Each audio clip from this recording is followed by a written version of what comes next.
Welcome. You have made it here, to this quiet space at the end of your day. Let your thoughts settle. Let the weight of the hours behind you ease away slowly. Tonight, we are going back. Not to a time of cities or written words, but to something older, to the last glacial period when ice covered the northern world and survival meant understanding cold, darkness, and stone. For over 100,000 years, early humans lived through winters we can barely imagine. Temperatures that dropped far below anything most of us will ever feel. Wind that never stopped. Darkness that lasted for months. And yet, they slept. Somewhere deep inside the earth, they closed their eyes and rested. This is the story of how they did that. How they found warmth in frozen landscapes. How they turned caves into homes. How they learned to sleep in absolute darkness, far from the entrance, far from the wind. There was no single moment of discovery, no sudden invention, just generations of small adjustments passed down quietly until sleeping in a cave became as natural as breathing. So settle in. Let the story unfold slowly, the way it happened. Let us begin outside, where the cold was waiting. The last glacial period began approximately 110,000 years ago. Ice sheets formed across the northern continents. In some places, the ice reached 2 kilometers thick. It pressed down on the land with a weight that reshaped the earth itself. South of the ice, the world became steppe tundra. Open grassland, scattered shrubs, very few trees. The ground froze solid for most of the year. When it thawed, it turned to mud, then froze again. Wind moved across this landscape without interruption. There were no forests to slow it, no valleys to shelter in. It came from the north, carrying cold air directly from the glaciers. Speeds often reached 20 to 60 kilometers per hour. On the worst days, faster. Temperature swings were extreme. In a single day, the air could shift by 40 degrees Celsius. A morning that felt almost tolerable could turn deadly by evening. Winter nights regularly dropped to 30 degrees below zero. For the people living in this environment, the surface was not a place to rest. Sleep requires stillness. It requires the body to lower its defenses, to stop shivering, to allow heart rate and metabolism to slow. In the open steppe tundra, that was impossible. Exposure to wind alone made sleep dangerous. Wind strips heat from the skin faster than the body can produce it. Even if the air temperature is just below freezing, wind chill can make it feel much colder. A person lying still on the ground, trying to sleep, would lose body heat rapidly. Within hours, hypothermia would set in. There was also the problem of predators. The steppe tundra was home to large carnivores, cave lions, hyenas, wolves. These animals hunted at night. A sleeping human in the open was vulnerable from every direction. Early humans tried. There is evidence of temporary camps on the surface. Circles of stones that might have held down hides or marked the edges of windbreaks. Clusters of bones from butchered animals, eaten quickly and left behind. But these camps were not homes. They were stopping points. Places to process a kill, to rest briefly, then move on. No one could sleep soundly in the open. Not for long. The surface world demanded constant vigilance. It demanded movement, fire, and the readiness to run or fight at any moment. It was a world of exposure. And so, gradually people began to move inward. Not just to the edges of cliffs or overhangs, but deeper.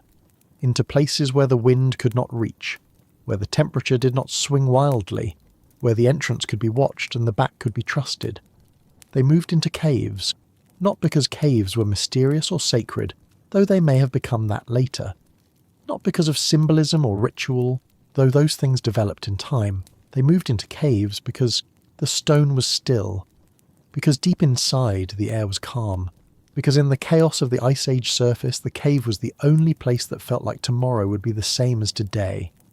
And that predictability, that steadiness made sleep possible. At first, the entrance was enough. Rock shelters and shallow overhangs provided some protection. They blocked the wind from one direction. They kept snow from falling directly on sleepers. On milder nights, this was sufficient. But as the glacial period deepened and winters grew harsher, The entrance became less viable. The problem was airflow. Cold air is denser than warm air. At night, when temperatures dropped, the cold air would sink and flow into the cave like water pouring into a basin. It pooled at floor level, right where people were trying to sleep. Even with a fire near the entrance, the heat rose and escaped. The cold air kept coming in below it, creating a constant draft along the ground. Anyone sleeping near the opening would wake shivering, no matter how many hides they piled on. There was also the issue of visibility. From the entrance you could see out into the valley or forest, but that meant anything outside could see in. The glow of a fire at the cave mouth was a beacon. It attracted attention, so people began to explore further inside. The first passages were short, just a few meters beyond the lit zone where daylight reached. These transitional areas were darker, but not completely black. They still had some connection to the outside world. Here the temperature was already different, a few degrees warmer in winter. The wind was gone entirely. The floor was dry, but it was not yet stable. These middle zones were still influenced by the surface. On very cold nights the temperature would drop. On warmer days it would rise slightly. The change was not as extreme as outside, but it was there. People noticed. They noticed that if they walked further, past the bend in the passage, past the point where the last bit of daylight faded, the air felt different. It felt the same. No matter what the weather was doing outside, the deep interior of the cave remained constant. The temperature did not change from night to night. It did not change from season to season. This was not obvious at first. It would have taken time to recognize, but over months, over years, the pattern would have become clear. The cave had zones. Near the entrance, cold in winter, warm in summer, always windy. In the middle passages, less extreme but still variable. Deep inside, steady, always the same temperature. No wind, no fluctuation. For a group trying to survive the winter, this realization was transformative. It meant that if you could reach the deep zone, if you could navigate the dark passages and set up a living area far from the entrance, you could sleep in an environment that did not punish you for closing your eyes. The deep cave was not warmer than a fire, but it was predictable. And predictability, in the Ice Age, was a form of warmth all its own. So they went deeper. They carried fire with them. They learned the passages. They found chambers large enough to hold a group, with ceilings high enough to let smoke escape, with floors dry enough to sleep on. And in those chambers, far from the wind and the cold and the chaos of the surface, they built the first true homes. Not structures, not walls or roofs in the way we think of them, but spaces. Organised, intentional spaces where the temperature was known, where the air was breathable, where the darkness could be managed. Places where, for the first time in human history, sleep could be counted on. The cave's stability was not magic. It was geology. Limestone and sandstone, the rocks that form most cave systems, have a property called thermal inertia. This means they resist changes in temperature. They absorb heat slowly and release it slowly. During the summer, the sun heats the surface of the land. That heat begins to move, downward through the soil and into the bedrock. But rock is not a good conductor. The heat moves through it at a rate of only a few centimetres per week. By the time summer heat reaches the deep interior of a cave, it is already autumn on the surface. By the time it penetrates fully, winter has arrived. The same thing happens in reverse. Winter cold soaks into the ground, moving slowly through the stone.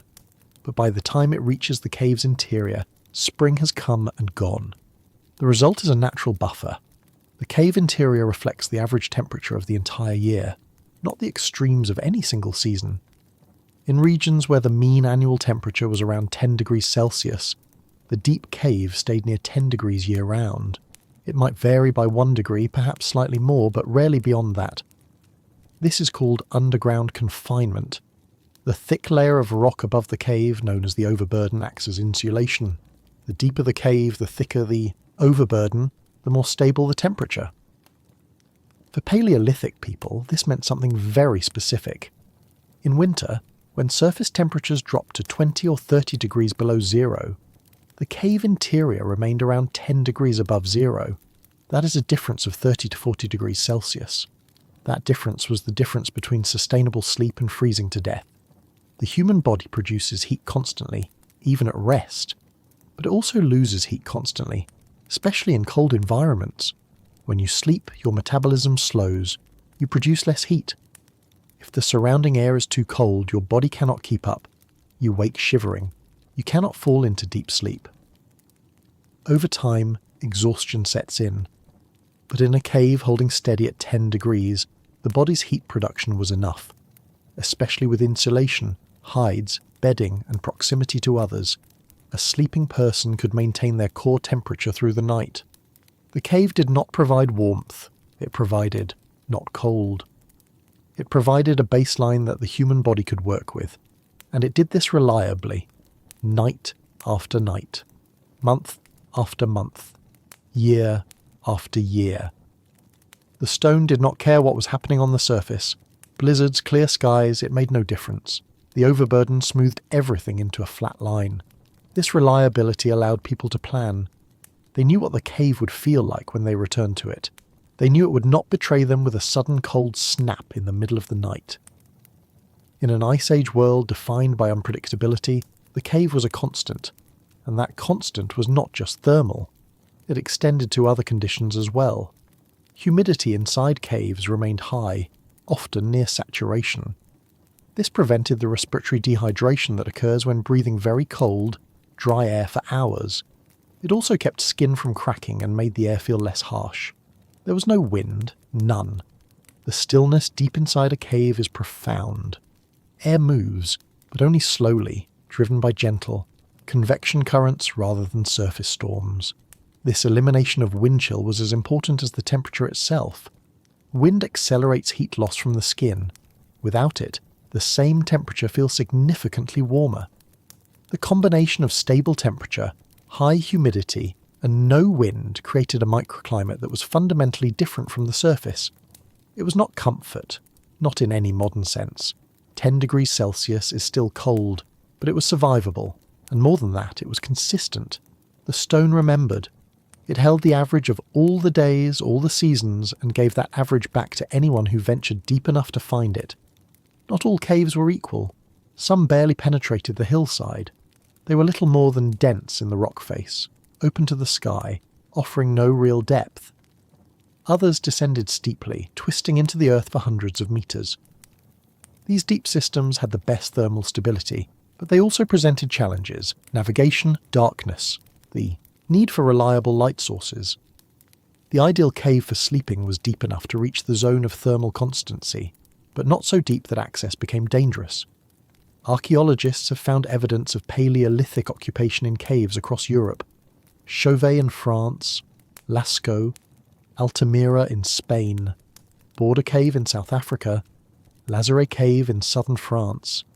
Each of these sites shows signs of long-term use, not just a single visit, but repeated occupation over thousands of years. Chauvet Cave, for example, has interior chambers located several hundred meters from the entrance. The temperature in these chambers remains close to 13 degrees Celsius throughout the year. When the outside air was 30 degrees below zero, the interior of Chauvet was still above freezing by a wide margin. Lascaux, similarly, maintains an interior temperature near 12 degrees. These are not extreme differences from the 10-degree baseline, but they mattered. Few degrees could mean the difference between waking repeatedly from cold and sleeping through the night. The geology of the region influenced the exact temperature. Caves in southern Europe, where the mean annual temperature was higher, had warmer interiors. Caves in northern regions, closer to the ice sheets, had cooler interiors but still far more stable than the surface. People learned to read these differences. They learned which caves stayed dry, which flooded in spring, which had stable ceilings, and which were prone to rockfalls. They learned which passages led to dead ends and which opened into large chambers suitable for group living. This knowledge was not written down. It was learned by experience and taught through demonstration. A child growing up in a cave-using group would have learned the layout of their home cave as thoroughly as modern children learn their neighbourhood. The layout mattered because different zones within a single cave had different properties. Near the entrance, even dozens of meters. Inside, the temperature still fluctuated slightly with the seasons. The wind might not reach there, but the influence of the surface did. In the middle passages, the temperature was more stable, but these areas were often narrow. They were transit routes, not living spaces. The deep chambers, far from any opening, were where the true thermal advantage lay. These were the sleeping zones. But getting to those zones required passing through darkness, and living in them required light, fire, and a careful understanding of how air moved through the cave. Because while the cave provided thermal stability, it also imposed constraints. The air inside a cave is not static. It moves, driven by temperature differences between the interior and exterior. This movement is called cave breathing, and it followed patterns that early humans had to learn. In winter, the air inside the cave was warmer than the air outside. Warm air is less dense, it rises. Cold air from outside, being denser, would flow into the cave at floor level, pushing the warm air upward and out through higher openings or back toward the entrance. This created a current, a slow, steady flow of cold air along the floor, moving deeper into the cave. If you slept directly in this current, you would be cold all night, no matter how deep you were. So people learned to sleep above the floor level when possible, or in side chambers where the current did not reach, or far enough back that the incoming cold air had already mixed with the warmer interior air and lost its bite. They also learned to use fire strategically, not just for heat, but to control airflow. A fire near the back of a chamber would heat the air around it, causing that air to rise. This created a circulation pattern that could pull fresh air in from the passages while pushing smoke upward toward the ceiling. If the fire was placed correctly, the smoke would flow along the ceiling and exit the cave, leaving a layer of breathable air near the floor. If the fire was placed incorrectly, the smoke would pool in the chamber, making it uninhabitable. This was not something that could be guessed. It had to be learned, and the learning left traces. Air has weight. It flows like water, though far more slowly and far less visibly. Inside a cave, this flow follows rules. Cold air sinks, warm air rises, density drives everything. For people trying to sleep deep inside a cave system during the Ice Age, understanding this invisible movement was essential. It determined where they could place their fires, where they could breathe safely, and where they could rest without waking in a pool of freezing air. The phenomenon is called the chimney effect. In winter, when the outside temperature dropped well below the cave's interior temperature, the dense, cold exterior air would begin to flow into the cave. It entered at the lowest points, creeping along the floor like a slow tide. Meanwhile, the warmer air inside the cave, being lighter, would rise and flow out through higher passages or back toward the upper portions of the entrance. This created a convection current, cold in at the bottom, warm out at the top. The strength of this current depended on the temperature difference between inside and outside. On the coldest nights, when the surface was 30 degrees below zero and the cave interior was 10 degrees above, the gradient was steep. The airflow was strong. On milder nights, the current slowed, but it was always there. For a person lying on the floor near the entrance, this meant lying directly in the path of incoming cold air. No amount of bedding or hides could fully compensate. The cold tongue, as it is sometimes called, would find you. So people moved deeper or moved to the sides. In many caves, the main passage is not the only route. There are side galleries, smaller chambers that branch off from the primary corridor. These side chambers often had their own microclimates. If a side chamber was higher than the main passage floor, the cold air current would flow past it, leaving the chamber relatively still. If a side chamber was large enough, the incoming air would lose velocity before reaching the back wall, creating a calm zone. People learned to identify these zones. They learned by feel, by spending nights in different parts of the cave and noticing where they woke cold, where they woke comfortable. They learned by watching smoke. Smoke is visible air. It shows currents, eddies, places where air moves quickly and places where it barely moves at all. If you lit a small fire and watched the smoke, you could see the cave breathing. You could see where the smoke flowed smoothly toward the exit and where it pooled, trapped by a low ceiling or a narrow passage. This knowledge was critical for fire placement. Fire was necessary. It provided light in absolute darkness. It provided warmth, especially during the hours of setting up camp and preparing food. It allowed for social activity, tool-making, and the psychological comfort of a focal point. But fire also produced smoke, and smoke in a confined space could be deadly. Carbon monoxide is odourless. It binds to hemoglobin in the blood, preventing oxygen from reaching tissues. In high concentrations, it causes unconsciousness and death. Particulate matter from smoke irritates the lungs. Chronic exposure leads to respiratory disease. Early humans did not have names for these hazards, but they experienced them. They coughed. They felt dizzy. They learned that certain fire placements made people sick, and certain placements did not. Over time, this learning became formalised. At Lazare Cave in southern France, occupied as early as 170,000 years ago, archaeologists found something remarkable. The hearths were not scattered randomly across the cave floor. They were concentrated in a specific zone, a roughly 25 square metre area located at a precise distance from the entrance. Simulations using modern airflow software have shown why. This zone was the optimal location for balancing three needs: heat, light, and breathable air. It was far enough from the entrance that the incoming cold air current had slowed and mixed with the interior air. It was not so far back that smoke had nowhere to go. It was positioned where the natural convection of the cave would pull fresh air past the fire, feeding it oxygen, while allowing the smoke to rise and flow toward the exit along the ceiling. This created a boundary inside the chamber, a line, invisible but real, separating clean air near the floor from smoke-filled air above. This line has been called the smoke line. Below the smoke line, people could sleep, work, and breathe without significant exposure to harmful particles. Above the smoke line, the air was toxic. The zone below the smoke line, near the floor in areas with minimal particulate density, has been termed the blue zone. The blue zone was where life happened. It was where children played, where tools were napped, where people lay down to sleep. The fire itself was often located at the boundary, or slightly beyond, so that its heat radiated into the blue zone while its smoke rose immediately into the upper layers of air. This required knowledge, not written instructions, but demonstrated practice. A person learning to build a fire in a cave would be shown where to place it. They would see the smoke rise. They would see the clean air remain near the floor. They would understand through observation that this spot worked and that spot did not. And they would remember.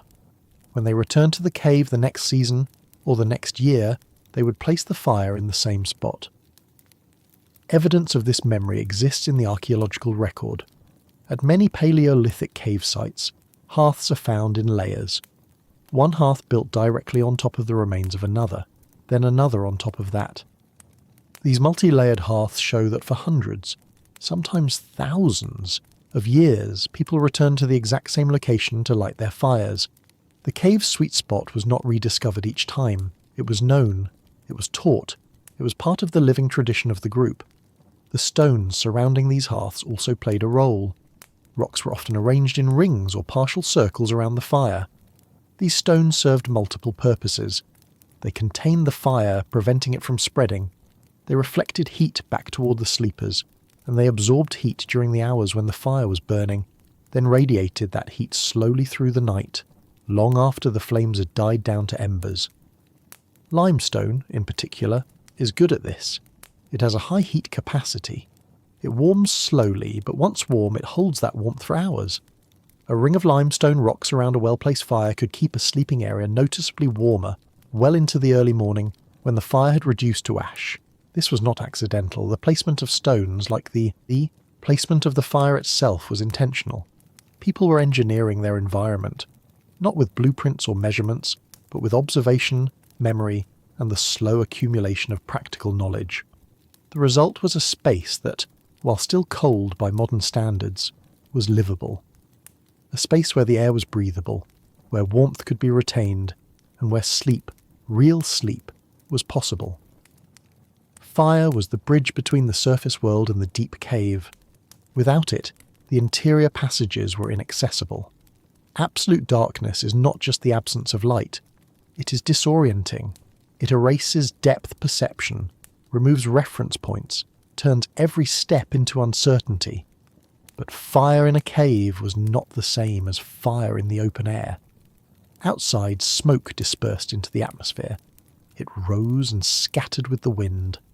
A campfire could burn for hours without creating a hazard for those sitting nearby. Inside a cave, smoke had nowhere to go except where the cave's airflow took it, and if that airflow was weak, or if the fire was placed incorrectly, the smoke would fill the chamber. This made fire dangerous. Early humans had to learn not just how to make fire, but how to live with it in an enclosed space. The evidence suggests they understood this challenge deeply. At sites like Reservoir Cave, the placement of hearths shows a sophisticated grasp of air dynamics. The fires were not built at the entrance, where the cold air current was strongest. They were not built in the deepest chambers, where ventilation was poorest. They were built in between, in zones where the incoming fresh air was sufficient to feed combustion and carry smoke away, but not so strong that the fire would be extinguished or the sleepers subjected to constant drafts. The choice of fuel mattered as well. Wood was the primary fuel, but not all wood burns the same way. Hardwoods like oak and juniper burn hot and slow. They produce less smoke than softer woods. They also produce coals that retain heat for hours, making them ideal for overnight fires that needed to smoulder rather than blaze. Resinous woods like pine burn hotter and faster. They produce more smoke, but also more light. They were useful for short-term illumination, but less practical for long-duration heating. People learned these differences through use. They learned that a fire built with carefully selected hardwood, maintained at a moderate size, could heat a chamber without filling it with smoke. They learned that adding too much wood at once would cause the fire to flare, producing a surge of smoke that would temporarily make the area unbreathable. They learned to tend the fire in small increments, adding a piece of wood, waiting for it to catch, adding another. This kind of fire management required attention. It required someone to stay awake, at least part of the night, to keep the fire at the right level. In a group setting, this responsibility was likely shared. One person watching the fire for a few hours, then another taking over. The fire also had a social function. It was the centre of the living space, the place where people gathered to eat, to talk, to work on tools or prepare hides. The light it provided allowed for activity after dark. Tasks that required fine motor control, knapping flint, sewing hides with sinew, extracting marrow from bones, could be done near the fire even when the sun had set hours earlier. But the fire's most important role was thermal. Even a small fire raises the temperature of the air around it. In a cave chamber that was already holding steady at 10 degrees, a well-maintained hearth could raise the immediate area to 15 or even 20 degrees. That additional warmth made sleep far more comfortable. It also reduced the metabolic cost of staying warm. The body burns calories to maintain its core temperature. In a cold environment, this caloric expenditure increases. A person sleeping in near-freezing conditions uses significantly more energy than someone sleeping in a warmer space. For Ice Age populations living on limited and irregular food supplies, conserving calories was essential. A fire that allowed the body to relax, to stop shivering, to sleep deeply, was not a luxury. It was a survival tool, but fire required fuel, and fuel had to be gathered. In the steppe tundra environment, wood was not abundant, trees were sparse, shrubs and small bushes were more common. This meant that firewood had to be collected deliberately, carried into the cave, stored in dry areas where it would not rot or become too damp to burn. The effort required to maintain a fire through a long winter night, or through an entire season of occupation, was considerable. And yet people did it. Because the alternative, sleeping in the cold, in the dark, without the protection that fire provided, was worse. Smoke moves upward. This is a simple fact of physics, but its implications for cave living were profound. When a fire burns, it heats the air around it. Hot air is less dense than cold air, so it rises. The smoke, which is a mixture of gases, water vapour and particulate matter, rises with it. In an open environment, this rising smoke disperses quickly.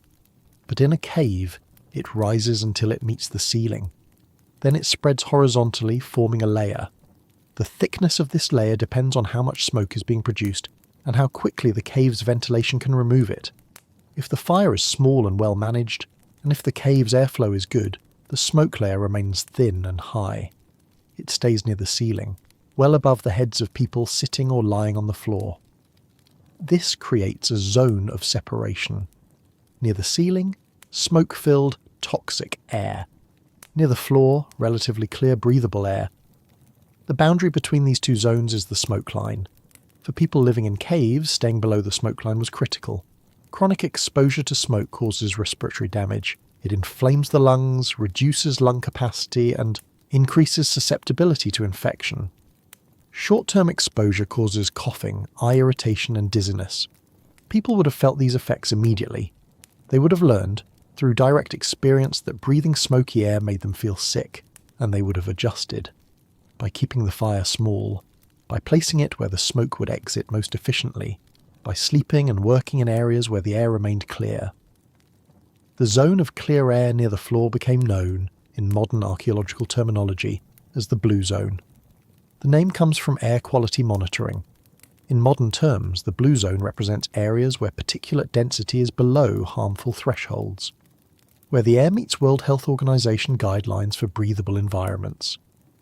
For Paleolithic people, the blue zone was where life happened.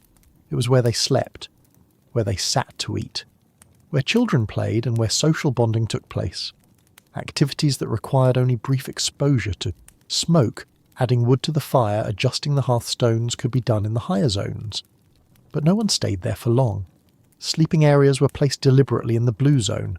Often this meant sleeping at the perimeter of the chamber, away from the central fire. Or it meant sleeping inside alcoves where the smoke did not penetrate.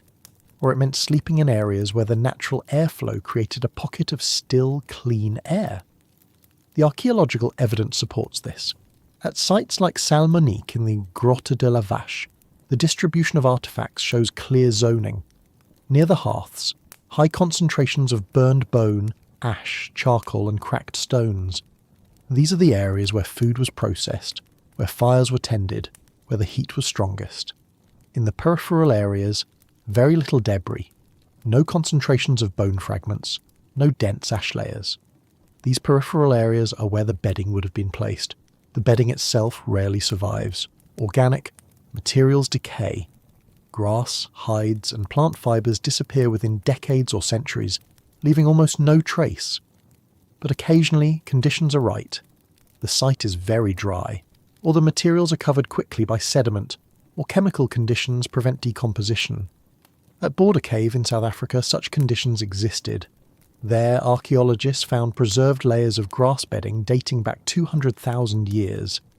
The grass was not scattered randomly. It was arranged in bundles, organised into mats, laid deliberately in specific areas of the cave, and it was placed on a base of ash. This was not accidental. Ash has properties that make it useful for bedding foundations. It is dry.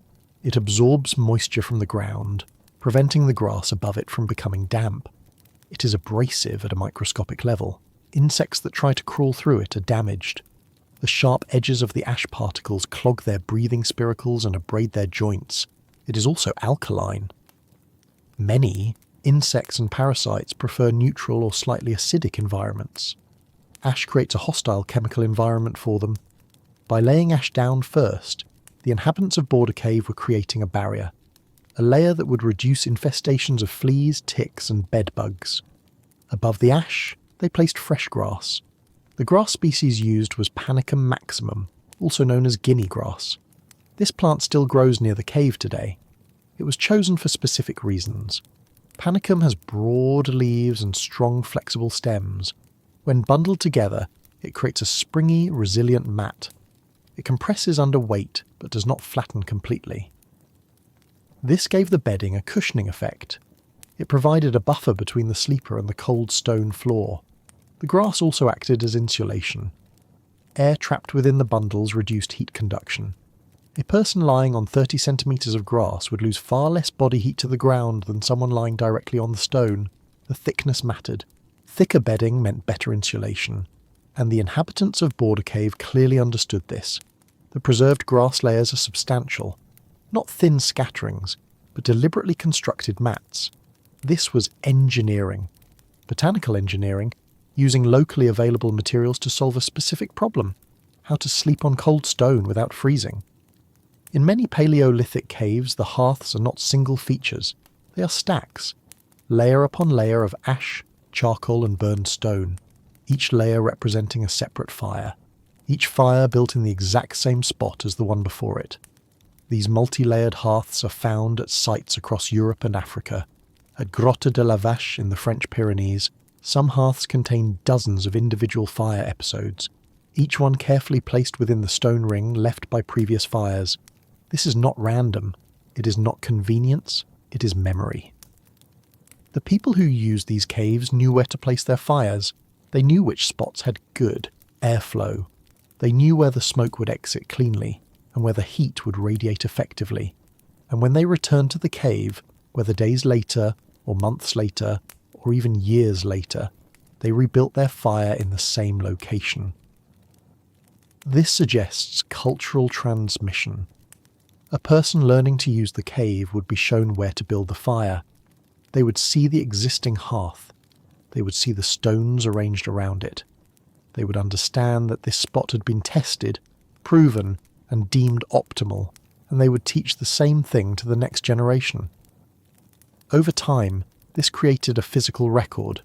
The ash layers built up, the stones around the hearth cracked and were replaced. The floor beneath the fire became baked hard from repeated heating. Archaeologists can read this record. They can see how many times a fire was lit. They can analyse the charcoal to determine what wood was burned.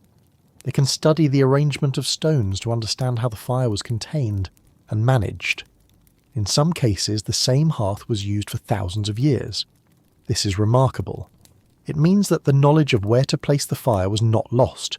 It was maintained across generations, across changes in population, across periods when the cave may have been temporarily abandoned. The hearth was a fixed point, a known element in an otherwise variable world. When a group arrived at the cave for the winter, they did not have to experiment. They did not have to try different locations and suffer through smoky, uncomfortable nights. They went to the hearth. They cleared away the old ash. They gathered stones if any had shifted, and they lit their fire in the place their ancestors had lit theirs. The stones themselves played an active role. Limestone and sandstone have high heat capacity. They absorb thermal energy when heated and release it slowly when the fire dies down. A ring of stones around a fire acts as a thermal battery. While the fire is burning, the stones warm up. They may become too hot to touch, but they do not lose this heat quickly. Even after the fire has reduced to embers or gone out entirely, the stones continue to radiate warmth. This extends the heating effect of the fire far into the night. A fire that burns for 3 or 4 hours surrounded by stones can keep a sleeping area noticeably warmer for 6 or 7 hours. This was especially important in the early morning, the coldest part of the night, when body temperature naturally drops and sleepers are most vulnerable to waking from cold. The stones also helped with fire management. They contained the fire, preventing it from spreading across the cave floor. They reflected heat inward, toward the centre of the living area, rather than allowing it to dissipate in all directions, and they provided a stable base. Wood burns unevenly. It shifts as it combusts. Stones kept the burning wood in place, preventing embers from rolling away into areas where they could ignite bedding or other materials. The placement of these stones was deliberate. In well-preserved hearths, the stones are often arranged in a rough circle or horseshoe shape. The opening usually faces toward the main living area, allowing heat to radiate outward, while the back of the ring shields against drafts or reflects heat from the cave wall. Some hearths show evidence of being rebuilt multiple times with fresh stones. This suggests that the stones themselves were maintained. When one cracked from repeated heating, it was removed and replaced. The hearth was not just a fire, it was a constructed feature, a piece of domestic architecture. It required effort to build and effort to maintain, but it repaid that effort with reliability. A well-built hearth, in a well-chosen location, made the cave livable. It turned a cold stone chamber into a place where warmth could be created and sustained, where food could be cooked, where social life could continue after dark, and where, when the fire burned low and the stones held their warmth, people could sleep. The floor of a cave is stone. In winter, that stone is cold. A human body lying directly on cold stone loses heat rapidly. Heat conducts from the warm body into the cold surface. The stone has far greater thermal mass than the human body, so it absorbs that heat without warming appreciably. Within minutes, the side of the body in contact with the stone becomes uncomfortably cold. Within an hour, the cold penetrates deep into muscle tissue. Sleep becomes difficult. The body shivers, burning calories to maintain core temperature. This problem had to be solved. The solution was bedding. Not just any covering, but a carefully constructed layer system designed to break the thermal connection between body and stone. At Border Cave in South Africa, preserved bedding layers provide the clearest evidence of how this was done. The site was occupied repeatedly over a period spanning at least 50,000 years. During that time, the inhabitants returned again and again to the same sleeping areas, building new beds on top of the old. The oldest preserved bedding dates to approximately 200,000 years ago. The construction was systematic. First, a base layer of ash. This was spread across the stone floor in the area where people would sleep. The ash came from previous fires, both from hearths and from the deliberate burning of old bedding. The ash served multiple functions. It created a dry foundation. Cave floors can be damp, especially in deeper chambers where humidity is high. Ash absorbs moisture, keeping the layers above it from becoming wet. It acted as an insecticide. Ash is hostile to many crawling insects. The fine particles clog their breathing structures. The alkaline chemistry irritates their bodies. Fleas, ticks, and bedbugs avoid it. It also provided a smooth, level surface. Stone floors are uneven. Ash filled in the gaps and created a more comfortable base for the grass layers above. Once the ash layer was in place, grass was added. The grass was not pulled randomly. It was harvested from specific plants. At Border Cave, the primary species was Panicum maximum, a broad-leaved grass common in the region. This grass was chosen for its structural properties. The leaves are wide and flexible. The stems are strong but not brittle. When bundled together, the grass forms a resilient mat that compresses under weight, but springs back when pressure is released. The grass was brought into the cave in bundles. These bundles were laid side by side, overlapping slightly, to create a continuous mat. The thickness varied, but in well-preserved examples the grass layer was 20 to 30 centimetres deep. This thickness was not accidental. It was necessary for thermal insulation. Air trapped within the grass bundles is a poor conductor of heat. The thicker the layer, the more air, the better the insulation.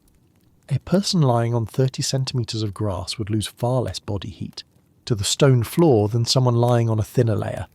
The grass also provided cushioning. Stone is hard. Prolonged contact with hard surfaces causes pressure points, discomfort, and eventually pain. The grass mat distributed body weight more evenly, reducing pressure on hips, shoulders, and other bony prominences. This made sleep more restful. But grass alone was not enough. Grass attracts pests. Insects lay eggs in plant material. Rodents nest in it. Over time, a grass bed would become infested. To combat this, a third layer was added, camphor leaves. Camphor, from the plant Tarchonanthus camphoratus, has strong insect-repellent properties. The leaves contain aromatic compounds that many insects find intolerable. At Border Cave, remnants of camphor leaves were found mixed into the grass bedding. Some of the leaves had been burned, releasing their oils into the bedding material.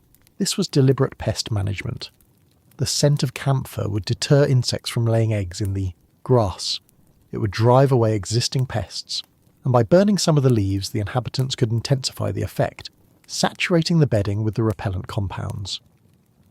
This three-layer system, ash, grass, camphor, created a sleeping surface that was dry, insulated, cushioned, and relatively pest-free. It was also maintained. Grass compresses over time.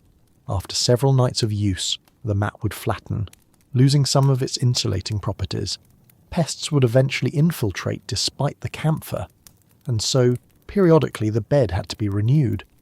The evidence from Border Cave shows that this renewal was done by fire. When a bed became too worn or too infested, it was burned in place. The fire was not large or out of control. It was a deliberate managed burn. The grass was allowed to combust completely, reducing to ash. This ash then became the base layer for the next bed. The burning served multiple purposes. It killed all pests, including eggs and larvae that might survive, in compressed grass. It sterilised the area, removing organic material that could harbour bacteria or fungi. And it created a fresh ash layer, ready to receive new grass. This cycle, build, use, burn, rebuild, created a stratified record. At Border Cave, the sleeping areas contain multiple layers of burned and unburned grass, separated by ash. Each layer represents a separate occupation. Each burning represents a maintenance event. The oldest layers are at the bottom, the most recent are at the top. This stratigraphy tells a story. It tells of people returning to the same sleeping spots over thousands of years. It tells of knowledge passed down, which grass to use, how thick to lay it, when to burn it. It tells of a level of domestic organisation that is often underestimated when we think of Paleolithic life. These were not people simply throwing down hides and hoping for the best. They were engineers. They were problem solvers. They identified the challenges of sleeping on stone, cold, hardness, pests, and they developed solutions using the materials available to them. And those solutions worked, well enough that they were repeated for tens of thousands of years. A bed is not just a place to lie down, it is an environment, and like any environment, it can be hostile or hospitable depending on what inhabits it. Caves are attractive to many organisms. They provide shelter from weather and predators. They maintain stable temperatures. For insects and small animals, a cave is an ideal habitat. For humans trying to sleep in caves, this created a problem. Fleas, ticks, lice, bedbugs. All of these parasites thrive in environments where warm-blooded animals sleep in close proximity. A sleeping human, wrapped in hides or lying on plant material, is an excellent host. Body heat attracts parasites. Still targets are easy to feed on. Bedding materials provide hiding places during the day. Left unchecked, a sleeping area would quickly become infested. This was not just uncomfortable, it was dangerous. Fleas can transmit diseases. Ticks carry pathogens. Lice cause itching severe enough to disrupt sleep and create open wounds that can become infected. For a population already stressed by cold, limited food, and physical exertion, parasitic infestations could weaken individuals to the point of serious illness or death. Paleolithic people could not have understood disease transmission in modern terms, but they would have understood cause and effect. They would have noticed that sleeping in certain areas led to itching and bites. They would have seen infestations worsen over time. They would have connected the presence of insects with discomfort and sickness, and they would have looked for ways to reduce the problem. The solution involved chemistry, not in the modern sense of laboratories and formulas, but in the practical sense of using plants and minerals with natural properties. Ash was the first line of defence. Wood ash is abrasive at a microscopic level. It consists of tiny, sharp-edged particles of carbon and mineral residue. When insects crawl through ash, these particles damage their exoskeletons. They clog the spiracles, the small breathing holes along an insect's body. They abrade the joints between body segments. For small, soft-bodied insects, ash is a hostile environment. Ash is also desiccating. It absorbs moisture. Insects, being small, have high surface area to volume ratios. They lose water quickly in dry environments. Ash accelerates this water loss. Many insects cannot survive prolonged exposure to ash. They dehydrate and die. By spreading a layer of ash under the bedding, Paleolithic people created a barrier that few insects could cross. But ash alone was not enough for flying insects or those that could navigate around the ash layer. For these, a chemical deterrent was needed. Camphor provided that deterrent. The plant Tarchonanthus camphoratus, which grows in southern Africa, produces leaves rich in aromatic compounds. These compounds are volatile. They evaporate readily, especially when heated, releasing a strong scent. Many insects find this scent intolerable. It interferes with their ability to locate hosts. It repels them from treated areas. At Border Cave, camphor leaves were found in direct association with the grass bedding. Some leaves were whole, others had been burned. Burning camphor leaves releases their oils more quickly and intensely than simply placing fresh leaves in the bedding. The inhabitants likely learned this through experimentation. They may have noticed that burned camphor was more effective than fresh, or they may have burned it as part of a ritual or practical routine, and observed the effect afterward. Either way, the practice became established. The combination of ash and camphor created a two-layered defence. Ash targeted crawling insects. Camphor targeted flying and resistant insects.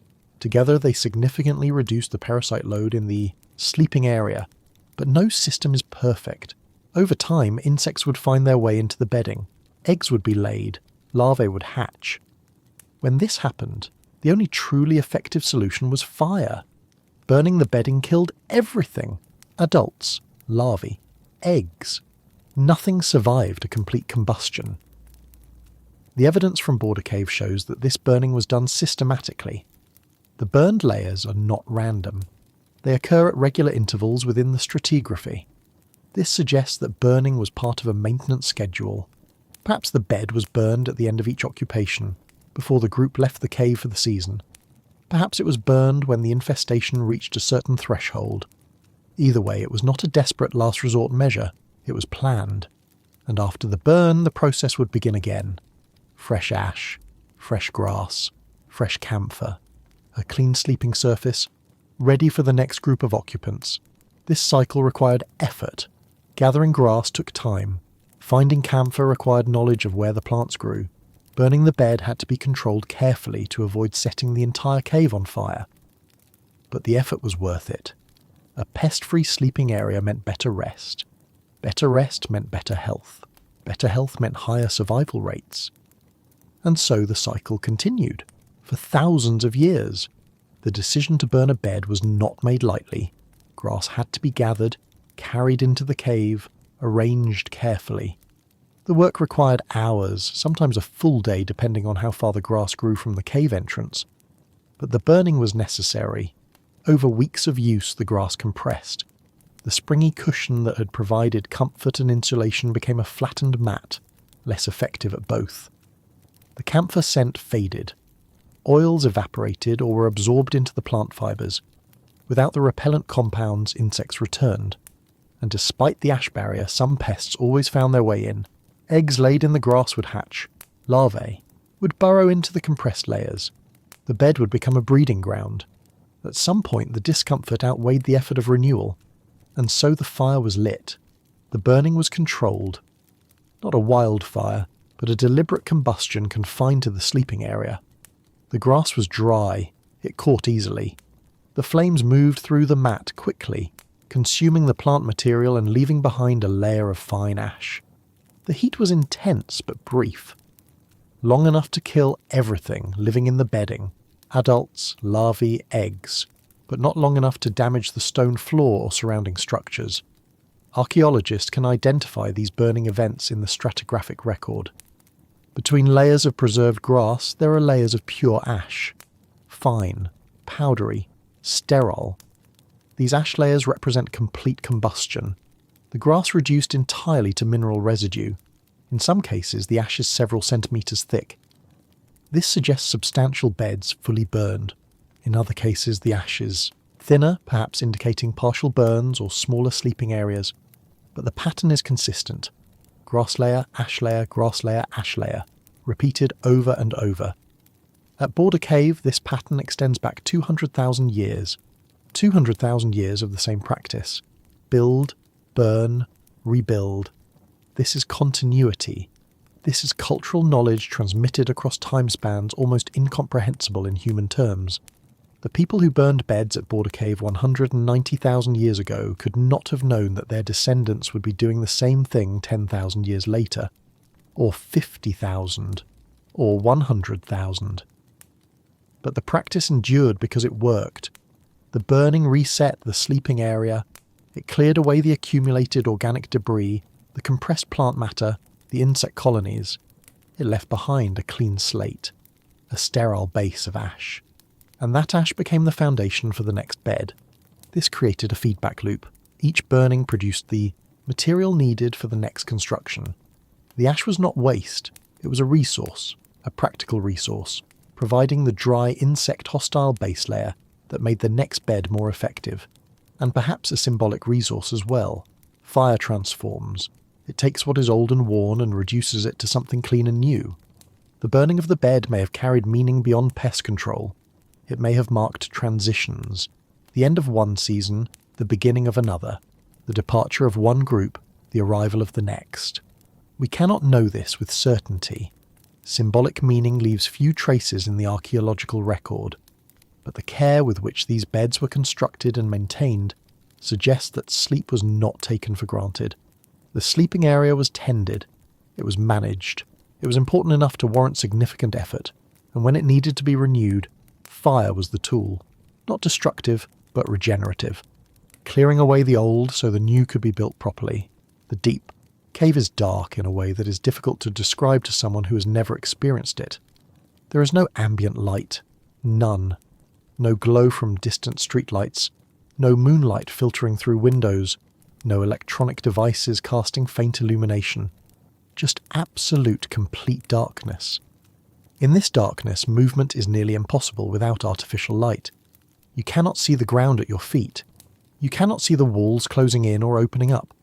You cannot see obstacles, drop-offs, or loose stones that might shift underfoot. For people trying to reach sleeping chambers located hundreds of meters from the cave entrance, light was essential. They needed to navigate passages, some wide and easy, others narrow and uneven. They needed to avoid pitfalls, low ceilings, areas where the floor dropped away suddenly. And they needed to do this while carrying supplies, bedding materials, food, water containers, tools. This required reliable, portable illumination. The primary tool for this purpose was the torch. Torches were made from wood. Not just any wood, but carefully selected pieces with specific properties. Resinous woods like pine and juniper were preferred. These woods contain natural resins, sticky, flammable compounds that burn hot and bright. The wood was often split. Splitting increased the surface area, allowing more oxygen to reach the burning wood and creating a stronger flame. In some cases, the wood was treated. Fat or additional resin was rubbed into the split surfaces, further intensifying the burn.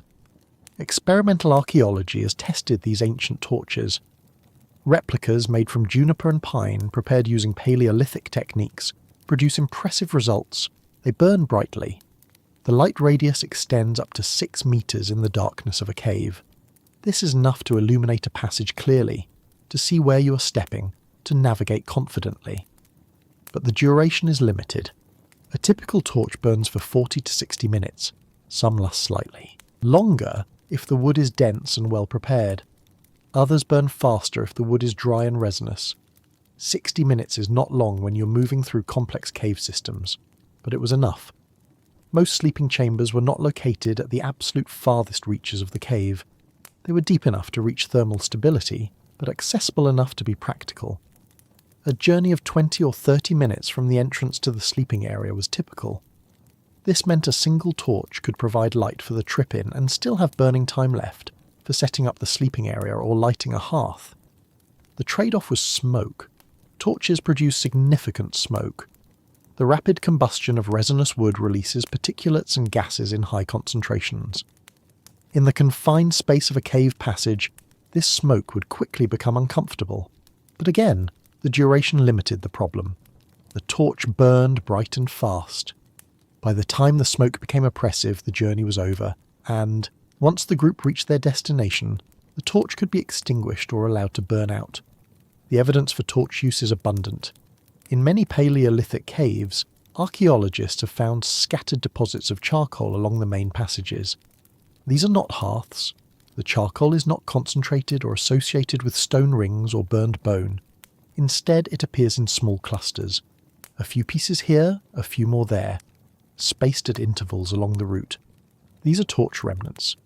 When a torch began to burn down, the user would often drop it or discard the remaining stub. The charred wood would fall to the cave floor and remain there, preserved in the stable cave environment. By mapping these charcoal deposits, researchers can trace the routes that Paleolithic people took through the caves.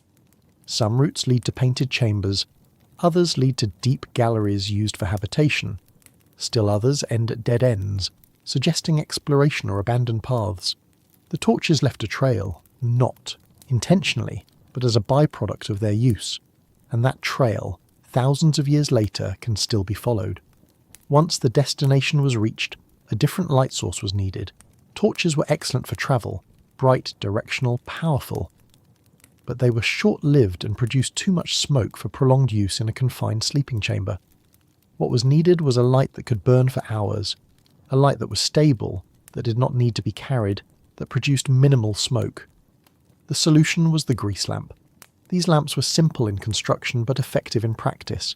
A shallow stone bowl, a pool of rendered animal fat, a wick, that was all. The stone was usually limestone or sandstone. Both are easy to work and available in cave environments. Some lamps were naturally occurring stones with convenient depressions. Others were deliberately shaped, hollowed out using harder stones as tools. Limestone was particularly favoured. It is a poor conductor of heat. A limestone lamp filled with burning fat could be held in the hand without burning the user. Sandstone conducts heat better. Sandstone lamps often show evidence of modification. Carved handles or grips that allowed the lamp to be carried without direct contact with the heated stone. The fuel was animal fat. Marrow rendered from the long bones of large herbivores was ideal. Marrow is rich in fat. When heated, it liquefies. It burns cleanly with minimal smoke. Tallow, rendered from body fat, also worked. It was less clean burning than marrow but more abundant. The fat was placed in the stone bowl. Then a wick was added. Wicks were made from plant materials, dried moss, lichen, shredded juniper bark, anything that would absorb the liquefied fat and burn slowly. The wick was positioned so that one end sat in the fat and the other end extended slightly above the surface. When lit, the flame would heat the fat, causing it to liquefy and wick up through the plant fibres, sustaining the burn. The result was a small, steady flame, not bright by modern standards. The light radius was only 2 to 3 metres, enough to illuminate the immediate area around the lamp, but not much beyond. But the flame was stable. It did not flicker wildly like a torch. It did not produce gusts of smoke, and it lasted. Experimental replicas of Paleolithic grease lamps have been tested extensively. A small lamp filled with bovid marrow can burn for over 150 minutes, 3 hours of continuous light from a single filling. Larger lamps, or lamps refilled periodically, could burn through an entire night. This made them ideal for the sleeping chamber. They provided enough light for final tasks, arranging bedding, checking the hearth, preparing food. They allowed for social interaction, conversation, storytelling, the maintenance of group cohesion in the hours before sleep. And they could be left burning as people drifted off, providing a measure of psychological comfort. A small point of light in the absolute darkness. The quality of the light mattered as well. Grease lamps produce light with a low colour temperature between 1000 and 3000 Kelvin. This is the warm, orange-red end of the spectrum. Modern electric lights often produce blue-white light, 5000 Kelvin or higher. Blue light suppresses melatonin production, the hormone that regulates sleep. But the warm light of a grease lamp does not have this effect. It allowed the body's natural sleep rhythms to function normally. As darkness fell and the lamp provided the only illumination, melatonin production would increase, preparing the body for rest. This was not understood in chemical terms by Paleolithic people, but the effect would have been felt. Sleep would come more naturally in the presence of warm lamplight than it would have under bright blue-shifted illumination. The lamps also had aesthetic effects. The light they produced emphasized reds, oranges, and yellows. These are the colours that dominate Paleolithic cave paintings. When viewed by lamplight, the painted animals seem to flicker and move. Shadows shift. The uneven surface of the cave wall creates depth and motion. It is possible that the paintings were intended to be seen this way, that the artists anticipated the lighting conditions under which their work would be viewed. But whether intentional or not, the effect is striking. The cave walls, illuminated by grease lamps, would have felt alive, dynamic, a visual environment that changed subtly with the movement of the flame. This may have contributed to the psychological sense of the cave as a living space. Not cold, dead stone, but something responsive. Something that interacted with the light and the people within it. Humans were not the only species that recognized the advantages of deep caves. Other animals, facing the same Ice Age conditions, sought the same refuge. The most significant competitor for cave space was the Eurasian cave bear, Ursus spelaeus. These bears were massive, shoulder height of 1.3 metres, weight often exceeding 700 pounds, larger than modern brown bears, with adaptations specific to subterranean life. They were not occasional cave visitors, they were cave specialists. Cave bears used deep cave chambers for winter hibernation. They would enter the caves in late autumn, retreat to the innermost galleries, and remain there for months, living off stored body fat. Females gave birth during hibernation.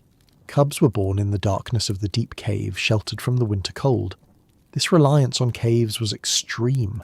Cave bears exhibited what researchers call site fidelity. They returned to the same caves year after year, in some cases generation after generation. Genetic studies of cave bear remains suggest that individuals often hibernated in the caves where they were born. The homing behaviour was strong enough that distinct populations developed, each associated with specific cave systems. At Amotzeit Cave in Spain, cave bear remains span at least 9,000 years of continuous occupation. 9,000 years. The same cave used by the same species for nearly the entire Holocene period. This created a problem for humans. The best caves for thermal stability, the deep chambers with thick overburden and reliable temperatures, were exactly the caves that bears preferred. And a 700-pound bear in hibernation is not something that can be easily displaced. The solution, at least initially, was temporal sharing. Humans and bears occupied the same caves, but at different times of year. In spring and summer, the bears were active. They left the caves to forage. They ranged widely across the landscape, feeding on vegetation, roots, and occasional carrion. During this period, humans could enter the caves. They could use them as seasonal camps, as shelters during hunting trips, as places to process kills or escape summer heat. But in autumn, as temperatures dropped and the bears prepared for hibernation, humans had to leave. The bears would return. They would move deep into the galleries, and once settled, they were best left undisturbed. A bear emerging from hibernation early, disturbed by human presence, would be dangerous. Disoriented, hungry, protective of cubs. Confrontation could be fatal. So humans timed their occupation carefully. They learned the rhythms of the bear, when they arrived, when they left, how long they stayed. This knowledge was essential. It was learned through observation and passed down as survival information. Children growing up in cave-using groups would have been taught the bear calendar. Which months were safe, which were not. How to read the signs of bear presence, claw marks on walls, trampled vegetation at the entrance, the distinctive musky scent of bear. For thousands of years this arrangement held. But it was not stable indefinitely. As human populations grew, as dependence on caves increased, the seasonal sharing became insufficient.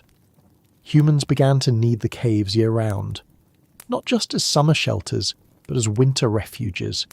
The coldest months when the caves provided the greatest thermal advantage were the same months when the bears were in residence. Conflict became inevitable. The archaeological record shows a shift. Early cave bear remains in sites with human occupation show no signs of human interaction. The bears died naturally, their bones left undisturbed, but later remains show cut marks, evidence of butchering. The bears were being hunted, not casually. Cave bears were formidable. Hunting one would have required coordination, weapons and significant risk. But the payoff was worth it. A successful hunt removed a competitor. It freed the cave for human occupation, and it provided resources. Meat, fat, hide, bones.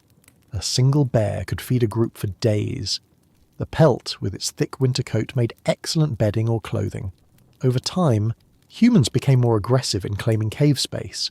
Bears were driven out, killed when they returned, gradually excluded from caves that had been their hibernation sites for millennia. This was not instantaneous. The transition took thousands of years, but eventually in many regions the balance shifted. Caves that had once been bear territory became human territory. The exclusion of cave bears was not the only competition humans faced. Cave lions, Panthera spelaea, also used caves. Not for hibernation, but as dens and ambush sites. These lions were among the largest felids ever to exist, about 25% larger than modern African lions. powerful predators capable of taking down woolly rhinoceros and juvenile mammoths. They did not live deep in caves. They preferred the entrance zones and shallow galleries, places with access to the outside where they could watch for prey and exit quickly to hunt. But the entrance was also where humans often wanted to establish themselves. It was the transition zone, the area with some light, some connection to the outside world, but also some protection from wind and weather. This overlap created tension. A cave lion denning near the entrance made the entire cave dangerous. Approaching the cave meant passing the lion. Entering meant invading its territory, and unlike bears, which were largely vegetarian and could be avoided during their active season, cave lions were predators. They hunted the same animals humans hunted. They saw humans as potential competitors, possibly as prey. The solution was similar to the solution for bears. Humans hunted the lions. Lion bones have been found in human occupation layers at multiple sites. Some show cut marks consistent with skinning and butchering. Cave lion claws have been found modified for use as tools or ornaments. The modification indicates that the claws were harvested deliberately, likely after a successful hunt. These hunts would not have been easy. A cave lion, in a confined space, cornered or defending its den, would have been extraordinarily dangerous. But the motivation was strong. Removing the lion opened the cave for human use, and the lion itself was valuable. The pelt, with its dense fur, was a premium material. Warmer than most herbivore hides, durable, status-conferring perhaps given the danger involved in obtaining it. A cave lion's skin on a sleeping area would have provided exceptional insulation, thick enough to trap significant air, heavy enough to block drafts, and symbolically it may have represented mastery, the transformation of a threat into a resource, the predator's skin protecting the sleeper. Over time, as humans became more effective at clearing caves of both bears and lions, their occupation patterns changed. Instead of seasonal use, caves became year-round habitations. Instead of peripheral chambers, humans claimed the deepest, most thermally stable galleries, the best sleeping areas, the warmest, the most protected, the most acoustically secure, became exclusively human spaces. This claiming of depth was a slow process, but by the time of the Upper Paleolithic, roughly 40,000 years ago, the pattern was clear. Humans dominated cave use. Bears and lions still existed, but they had been pushed out of the prime locations, the deep galleries, the chambers with multi-layered hearths and prepared sleeping areas were human territory. And that territory was defended, not just against animals, but against other human groups. Caves were valuable resources. A group that found a good cave, that learned its passages and established its hearths, would not give it up easily. Evidence of conflict is rare in the Paleolithic archaeological record, but it exists. Trauma on skeletal remains, defensive positions in cave entrances, territoriality expressed through art and symbolic marking. The cave was home, and home was worth defending. Sound behaves differently underground. In the open air, sound disperses. It spreads outward in all directions, diminishing rapidly with distance. Wind scatters it. Vegetation absorbs it. Beyond a few dozen meters, most sounds become inaudible. In a cave, sound is contained. The stone walls reflect it. The passages channel it. Instead of dispersing, sound bounces back and forth, sustaining itself far longer than it would on the surface. This property is called reverberation. In deep cave galleries, reverberation times can reach 1.5 to 3 seconds. This means that a single sound, a footstep, a spoken word, a stone falling, will echo for 3 full seconds before fading completely. For people sleeping in these chambers, this had important implications. It created a natural alarm system. Any sound originating in the passages leading to the sleeping chamber would be amplified and prolonged. Footsteps approaching from the entrance would echo through the galleries long before the source arrived. A stone dislodged by an animal or person would clatter and ring, the sound bouncing off walls and ceiling, announcing the disturbance to anyone deeper in the cave. This acoustic amplification provided advance warning.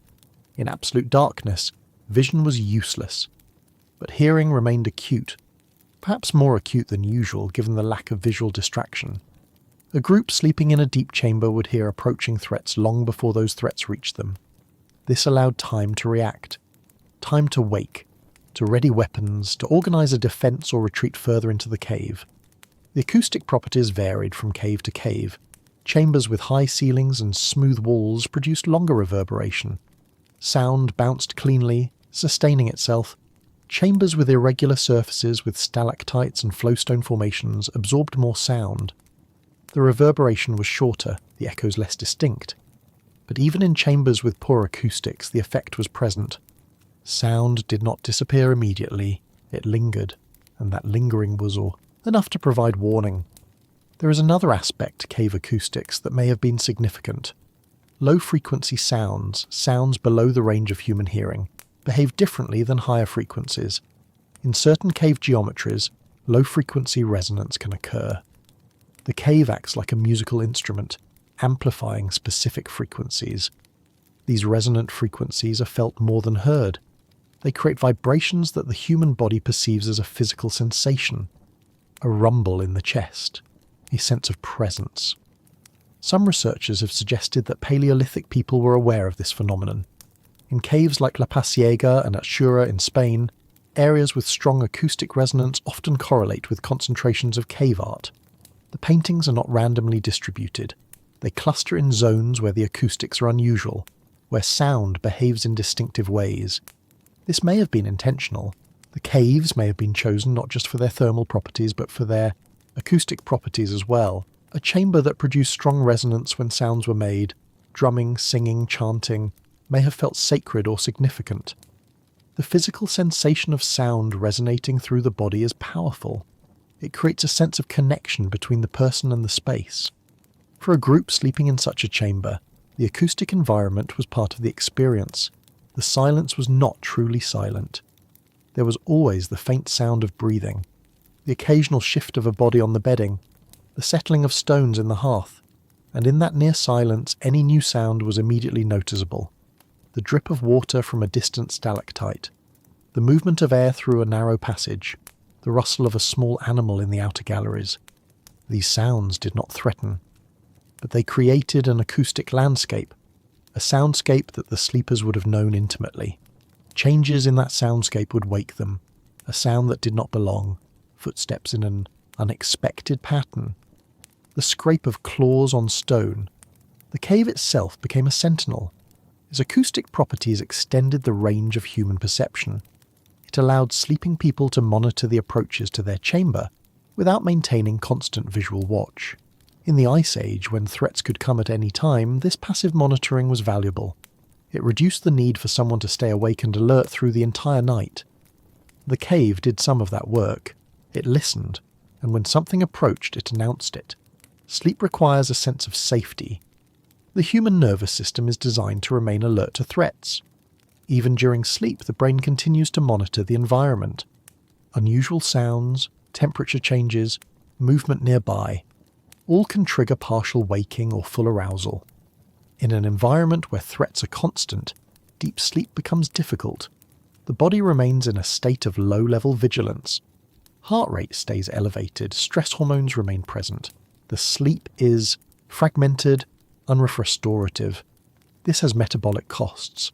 Poor sleep increases energy expenditure. It impairs cognitive function. It weakens the immune system.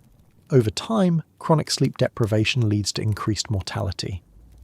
For Paleolithic people living in harsh environments, sleep quality was not a luxury.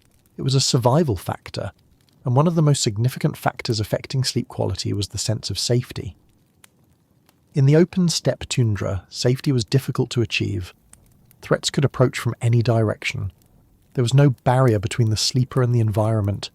Vision was limited by darkness. The sense of exposure was constant.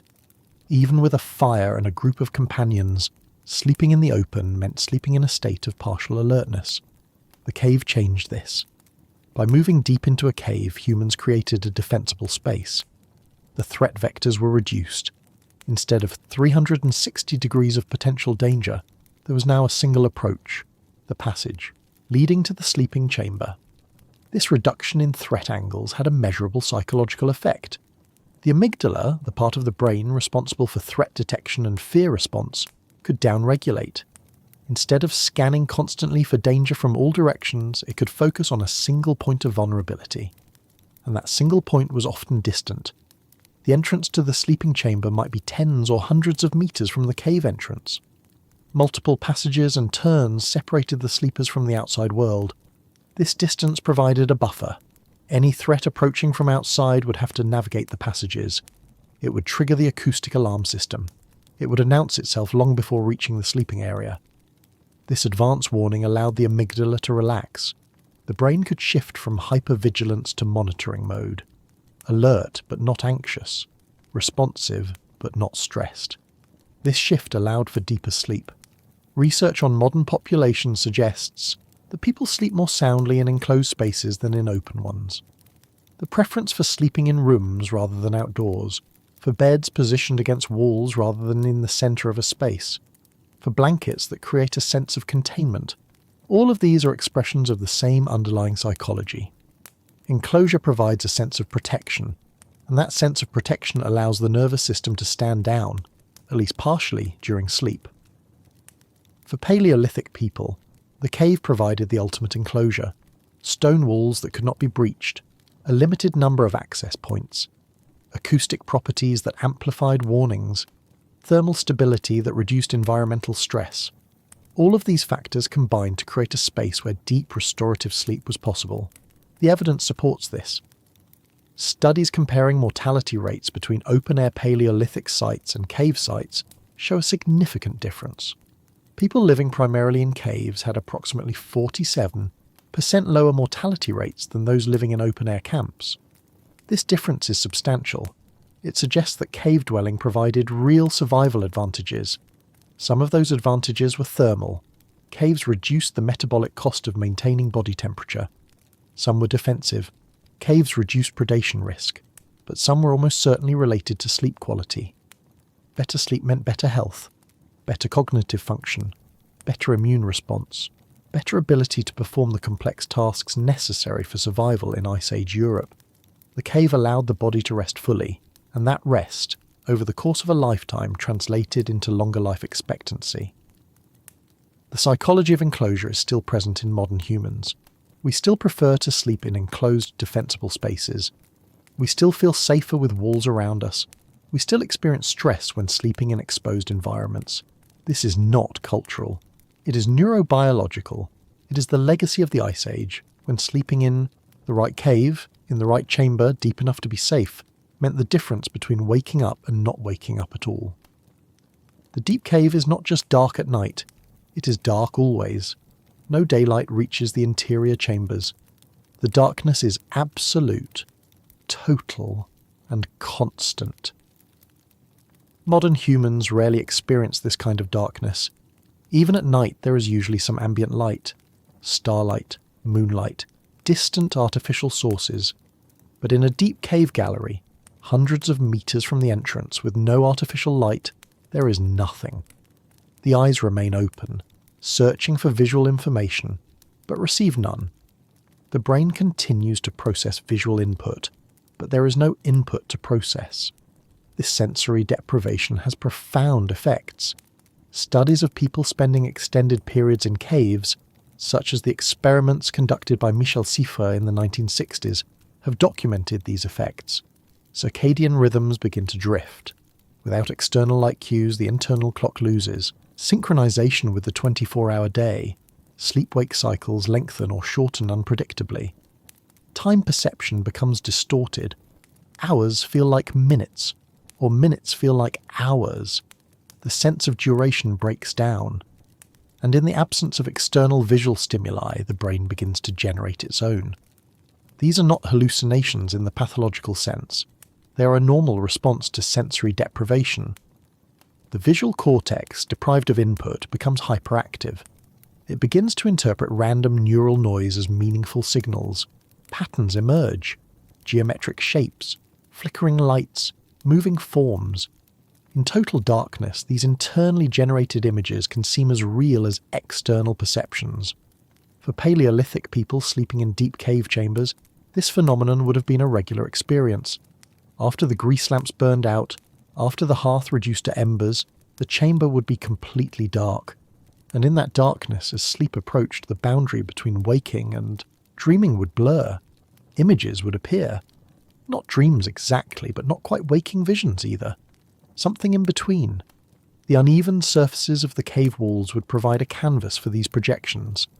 In the dim, flickering light of a dying lamp, the natural relief of the stone could suggest forms. A bulge in the wall might look like the shoulder of an animal, a crack might outline a leg or a horn, and when the light went out completely, the mind's eye would continue the process. Internally generated images would overlay the remembered shapes of the cave wall. The stone would seem to move, to come alive with animals and figures that existed only in the visual cortex but felt utterly real. This may explain some aspects of Paleolithic cave art. The paintings are not randomly placed. They often incorporate the natural features of the cave wall.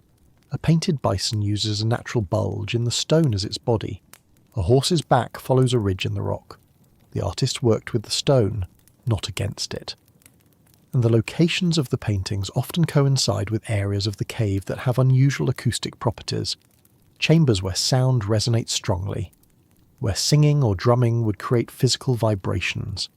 These may have been the chambers where the boundary between inner and outer experience was thinnest, where the combination of acoustic resonance, dim flickering light, and the proximity to sleep created conditions for vivid, shared visionary experiences.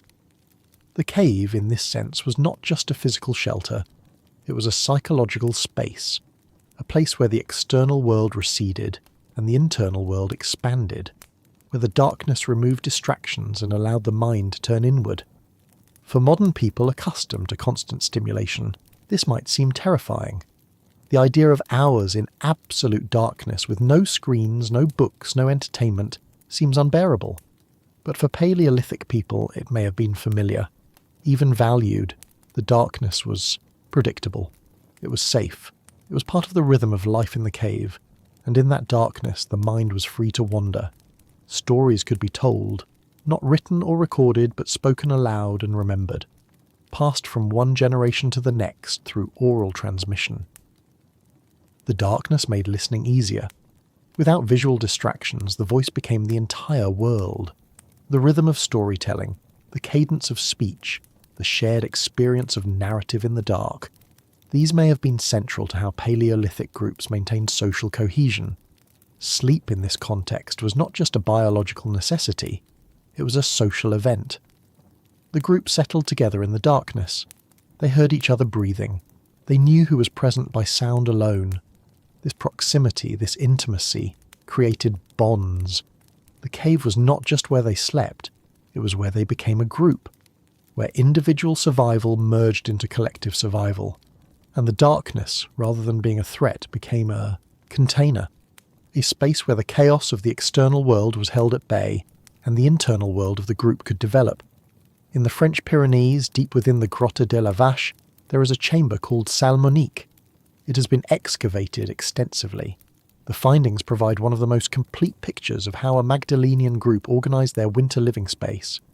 The Magdalenian period, roughly 15,000 to 12,000 years ago, represents the final phase of the Upper Paleolithic in Western Europe. By this time, humans had been using caves for tens of thousands of years. The knowledge of how to live underground had been refined across countless generations. Salle Monique shows that refinement. The chamber is not at the entrance of the cave. It is deep inside, far enough to benefit from thermal stability, but accessible enough to be practical. The floor shows evidence of long-term, repeated occupation. Multiple hearths are present, not scattered randomly, but positioned in specific locations. These locations show continuity.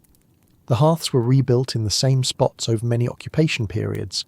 The ash layers are thick, indicating hundreds of individual fires lit in the same places. The hearths are surrounded by stone rings. Many of the stones show thermal fracturing from repeated heating. Some have been replaced when they cracked, but the overall structure remained consistent. Around the hearths, the distribution of artifacts tells a story about spatial organisation. Directly adjacent to the fires, there are high concentrations of burned bone. These bones are not whole, they have been systematically broken. The break patterns are consistent with marrow extraction. Marrow is energy dense. During the Ice Age, when food was often scarce, marrow was a critical resource. The bones were heated to make them easier to crack, then broken open to access the fatty marrow inside. The presence of these cracked bones near the hearths indicates that this is where food processing occurred. This was the work zone, the area where meat was prepared, bones were processed, and meals were shared. Further from the hearths, different artifact patterns appear. Concentrations of flint debitage, the waste flakes produced during tool-making. These areas were tool-making stations. The flakes are small, suggesting fine work.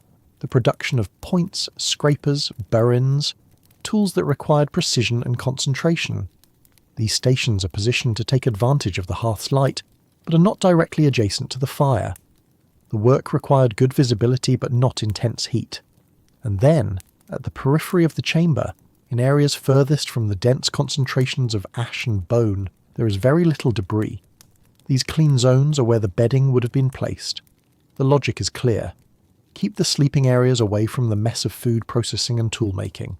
Position them where the air is cleanest, below the smoke line, but distant from the fire's immediate vicinity. The chamber also shows evidence of artistic activity.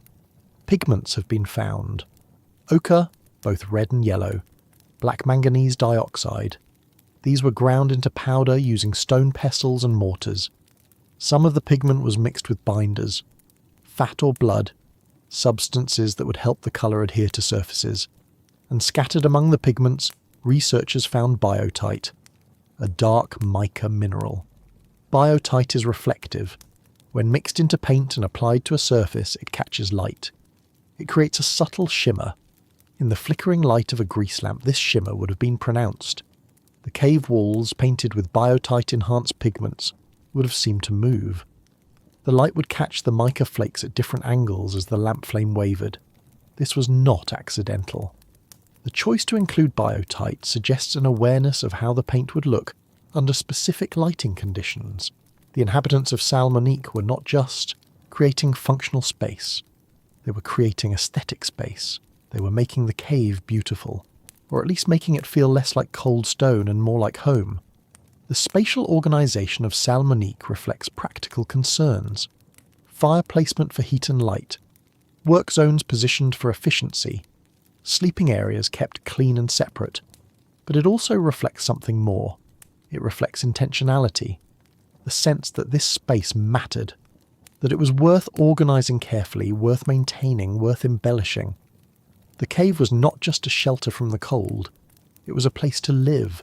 A place where meals were prepared with care, where tools were crafted with skill, where walls were decorated to catch the light. A place where, when the work was done and the fire burned low, people could lie down on carefully prepared bedding, surrounded by their group, and sleep. Not just survive, not just endure, but rest in a space that had been made, over generations, into something resembling comfort. Approximately 10,000 years ago, the ice began to retreat. Glaciers that had covered northern Europe for 100,000 years started to melt. Slowly at first, then faster. The landscape changed. The steppe tundra gave way to forests. Trees returned. The megafauna that had defined the Ice Age, mammoths, woolly rhinoceros, cave bears, cave lions, began to disappear. And as the climate warmed, the deep caves became less necessary. The extreme cold that had made surface living impossible eased. Temperatures stabilized at levels that allowed for year-round habitation in constructed shelters. Humans began to move out of the caves, not immediately, not everywhere, but gradually the pattern shifted. The deep galleries, the chambers that had been sleeping quarters for countless generations, were abandoned. Water began to flow differently through the cave systems. The warming climate changed the hydrology. In many caves, new formations began to grow. Stalactites formed where there had been none. Flowstone covered the floors where hearths had once burned. Calcite deposits sealed off passages. The caves entered what geologists call a phase of concretion. The evidence of human occupation was slowly buried under new layers of stone. In some caves, this preservation was nearly complete.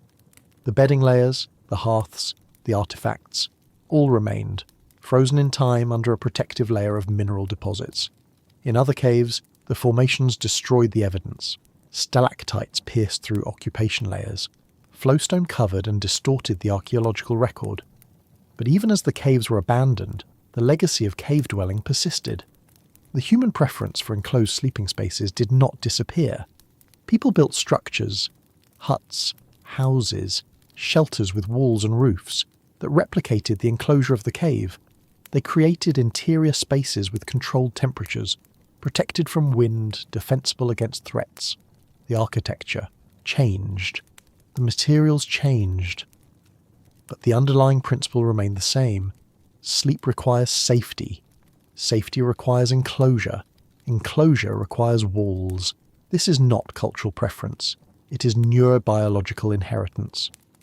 The Ice Age selected for individuals who felt comfortable sleeping in enclosed spaces, who trusted the darkness, who could rest deeply when surrounded by stone or its equivalent. Those who could not make this psychological adjustment slept poorly. They suffered higher stress, poorer health, lower survival rates. Over tens of thousands of years, the preference became encoded. Modern humans, even those who have never slept in a cave, still exhibit the same preferences. We prefer bedrooms to open sleeping areas.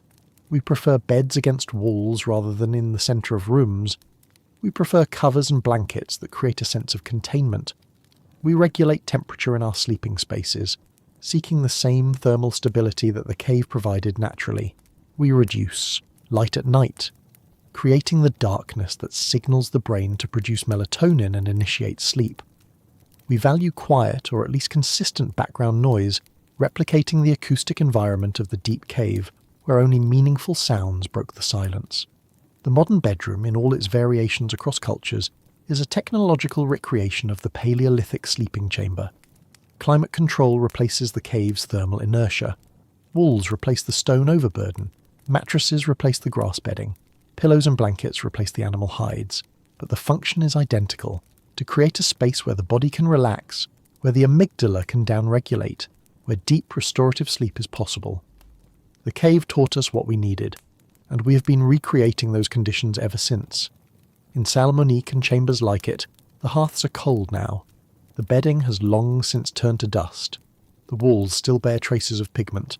Faint mica shimmer visible under the light. But the people are gone. Yet the knowledge remains. Not in words or writing, but in our bones, in our nervous systems, in the way we instinctively seek shelter when we are tired. The cave was the first home, the first place where humans could close their eyes without fear. The first place where sleep became something more than a vulnerable necessity. It became rest, true rest. And that rest, sustained over thousands of cold nights in the heart of the Ice Age, allowed humanity to endure, to think, to create, to become what we are. The cave did not just shelter us from the cold, it gave us the peace to dream,